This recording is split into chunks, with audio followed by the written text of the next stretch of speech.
Saudara-saudari yang terkasih dalam Tuhan Yesus, hari ini Gereja Katolik memasuki Minggu Advent yang ketiga, atau disebut juga Hari Gaudete, Hari Minggu Gaudete. Bergembiralah, berbahagialah, karena kita telah diberi kesempatan untuk mempersiapkan hati kita dalam rangka menyongsong Natal nanti. Injil yang kita dengar pada hari Minggu Advent ketiga ini dari Injil Lukas, bab 3 ayat 10 sampai dengan ayat yang ke-18. Namun pada masa Advent itu dalam Gereja Katolik, bacaan-bacaan selama 4 hari Minggu Advent itu akan ditampilkan tokoh-tokoh yang sangat penting di dalam kehidupan beriman kepada Kristus yang mau datang itu. Bacaan Minggu Advent pertama itu ditampilkan tokoh yang namanya Yesaya, adalah seorang nabi besar dari 3 nabi, Yeremia, Yeskiel. Tapi Nabi Yesaya yang ditampilkannya karena Nabi Yesaya ini hidup pada tahun kira-kira 740 atau 50 tahun sebelum Kristus. Tugas Nabi itu untuk mewartakan karya keselamatan dari Tuhan pada waktunya, pada zamannya.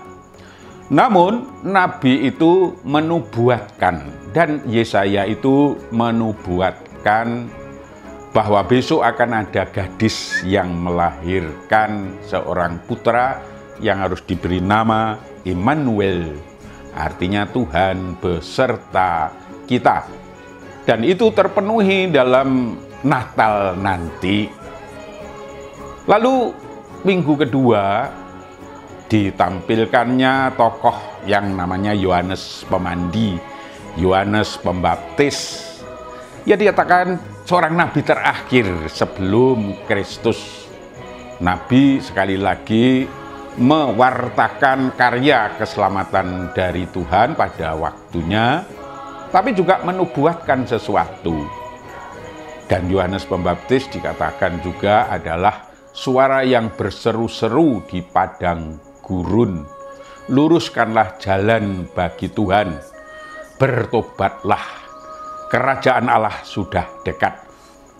Minggu ketiga ini juga masih Yohanes Pemandi yang kita dengar nanti.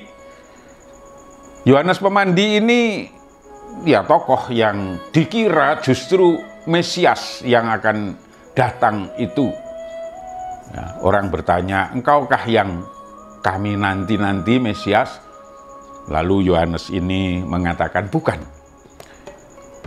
saya hanya membaptis dengan air, tetapi yang akan datang akan membaptis dengan Roh Kudus dan dengan api. Aku membuka tali kasutnya pun tidak layak. Dia akan semakin besar, namun aku akan semakin kecil. Dan itulah kerendahan hati Yohanes Pembaptis. Maka kita pun perlu meneladan tokoh Yohanes Pembaptis ini. Dan juga kita diutus untuk melanjutkan karya Kristus, mewartakan Kristus yang akan datang, dan juga memberi jalan yang lurus bagi Tuhan yang akan datang. Tokoh yang ketiga, ya, tokoh yang terakhir minggu nanti, minggu yang akan datang adalah Maria. Seorang ibulah yang peranan penting akan melahirkan seorang anak. Persiapan-persiapannya. Jadi Maria memang menanggapi sabda Tuhan, mau dipilih sebagai ibu penebus, dan tidak mudah, tidak enak. Maria bisa menolak. Namun ternyata Maria menyanggupi Malaikat Gabriel datang memberitahu bahwa engkau akan melahirkan seorang putra yang harus kau beri nama Immanuel, kabar gembira itu. Harus beri nama Yesus. Lalu jawabannya, mana mungkin itu terjadi karena aku belum bersuami. Maka kata malaikat, jangan takut Maria, Roh Kudus akan menaungi engkau, yang kau kandung itu berasal dari Allah sendiri. Dan karena itulah maka tanggal 8 Desember yang lalu itu kita rayakan Maria dikandung tanpa noda karena melahirkan Yesus Sang Putra yang juga akan kita rayakan Natal nanti. Kita juga harus belajar dari Maria ini. Maka tokoh-tokoh yang ditampilkan itu masa Advent sungguh-sungguh sangat menggembirakan kita dan akan menguatkan iman kita dalam rangka mempersiapkan diri kita Yesus lahir dalam hati kita. Semoga itu semua terjadi dan kita bisa belajar dari Maria yang kesanggupannya luar biasa, imannya begitu besar.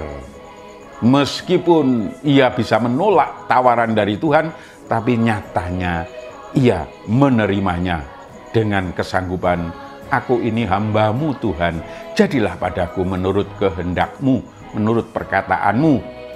Ecce ancilla Domine, fiat mihi verbum secundum tuum.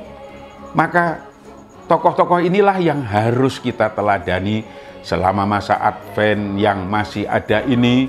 Sehingga dengan demikian kalau kita sungguh-sungguh belajar dari para tokoh ini, kita akan siap untuk menerima Kristus lahir dalam hati kita dan kita akan diselamatkan.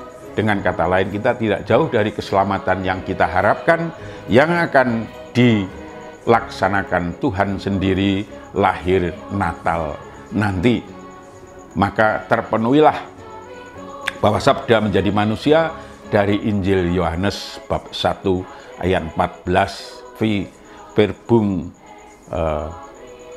dari Injil itu sabda menjadi manusia, verbum caro factum est, sabda menjadi daging, dan itulah Natal. Dari yang atas turun ke bawah supaya kita yang di bawah ini naik ke atas. Dari ilahi menjadi manusiawi supaya kemanusiaan kita ini kelak menjadi ilahi, dan dari bawah kita bisa ke atas. Semoga Natal nanti membawa berkat kepada kita semuanya dan kita menjadi orang-orang yang penuh dengan iman seperti tokoh-tokoh yang ditampilkan dalam masa Advent. Yesaya, Yohanes Pemandi, Bunda Maria, dan akhirnya top skornya, the best aktornya adalah Yesus sendiri yang kita harapkan untuk lahir dalam hati kita masing-masing, dalam keluarga kita masing-masing, dan dengan demikian dalam situasi apapun kita dikuatkan karena Tuhan selalu beserta kita. Immanuel. Amin.